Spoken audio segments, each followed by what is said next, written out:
Have you ever caught yourself staring into the night, whispering a question that has no easy answer? If this life is just a few dozen years of sunrise and goodbyes, how should I really be living it? Have you ever felt paralyzed by the fear that you might spend your life doing all the wrong things for all the wrong reasons, only to realize it too late? Welcome back to the channel.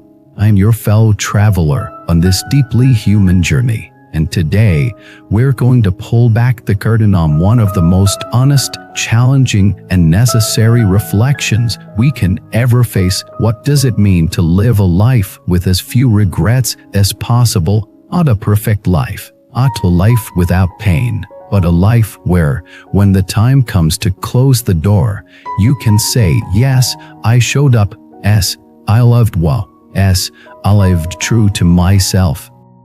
In this episode, we'll explore two central insights. First, the art of choosing wisely in a world full of noise, tasks, and temptations. How do you select what really matters, who you spend time with, what work you commit to, what legacy you're willing to leave? Second, the alchemy of letting go. How do you turn past pain into strength, old regret into compassion, and every moment of impermanence into a doorway for deep presence?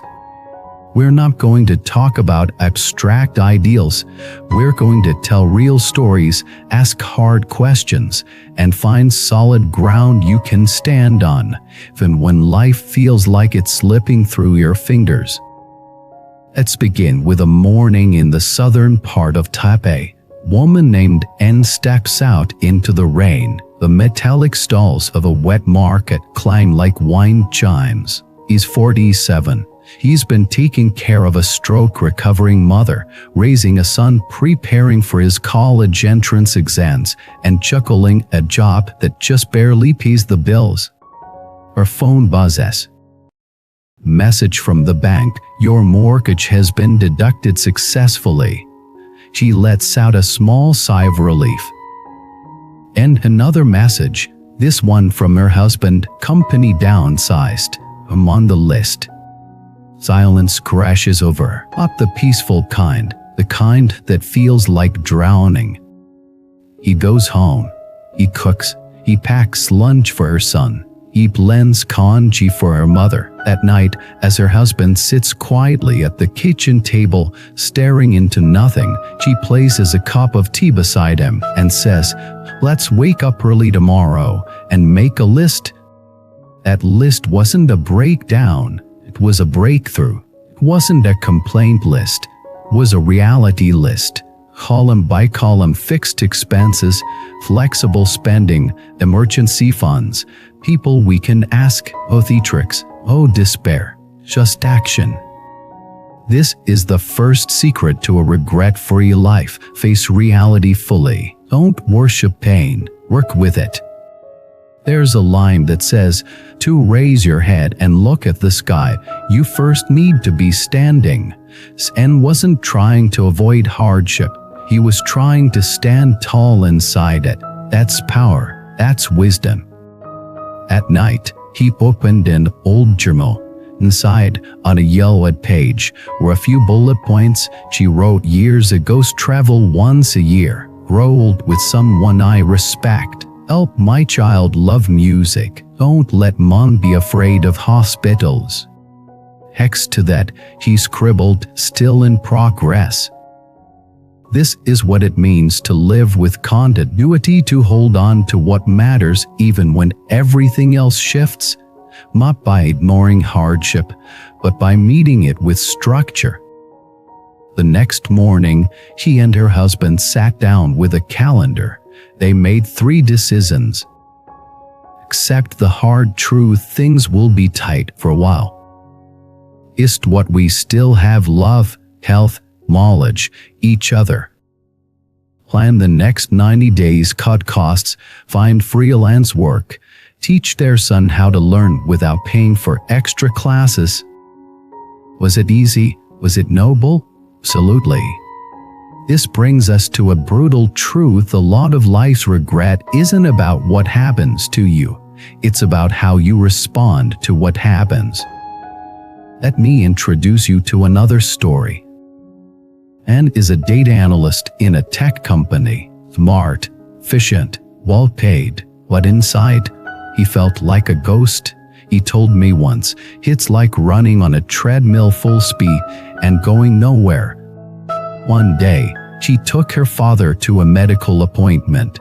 The older woman in the waiting room was staring at her phone, completely lost. The new hospital app made no sense to her, and gently sat next to her and said, "Let me walk you through this." In 5 minutes, she explained everything. In 10 minutes, she saw something surprising joy. And had always loved explaining complicated things in simple ways. That day, she realized, this is what I want to do, not for profit, but for impact.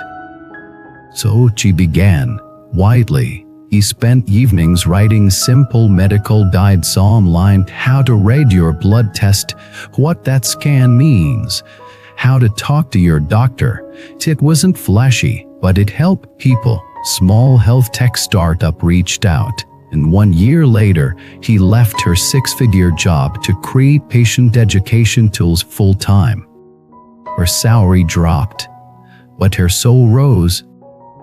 That's the second he stopped living someone else's script, like your own. It doesn't have to be loud, it just has to be yours. Want to tell you about one more scene. Say and his partner had been together for 8 years, shared a home, shared a history, but not a future. They wanted different things. When the day came to hand over the spare key and say goodbye, Say didn't cry. He placed the key gently on the table and said, "Thank you for who we were." That kind of goodbye isn't weakness, it's grace. It's the kind of closure that lets love end without bitterness. He later told me, "I thought I would be broken, but I feel released because we didn't fail, we just finished." Sometimes what leaves isn't your loss, it's your lesson. That's the third pillar of a regret-free life. Let things end well so you can begin again clean. I want to leave you with something practical. Here are 5 practices to start living your life with fewer regrets today. The daily scan each night. Ask, did I live according to my values today? Not just tasks, but heart. A regret audit. Make a list of what still haunts you. For each one, write, what can I do to bring closure? Sometimes it's a conversation, sometimes it's a ceremony, sometimes it's forgiveness. The clarity hour once a week. Unplug everything. Sit with a pen and paper. If I had 5 years left, how would I live next week? The connection touch point. Call one person you love but haven't spoken to, not because something's wrong, just to say you care. The gentle goodbye practice. Letting go of grudges, of illusions, of the pressure to be perfect. Say goodbye to something every week. And now, I want to hear from you. What do you need to let go of? What's one choice you made recently that helped you come back to yourself? Share your reflections in the comments, and if this message met you at the right time, help it meet someone else. Like this video, subscribe, share it with a friend. You don't need to change your whole life in 1 week. You just need to stop walking in a direction that leads away from yourself. Let's walk home together. Before you leave, here's something special. In Buddhism, we believe that every encounter carries a deeper meaning. Would you like to discover your true soul connection, the one written into your destiny? Take the Soulmate Test today and unveil the hidden truths of your journey. Click the link below and begin your path now. http://soulmate. You wisdom more, come, white.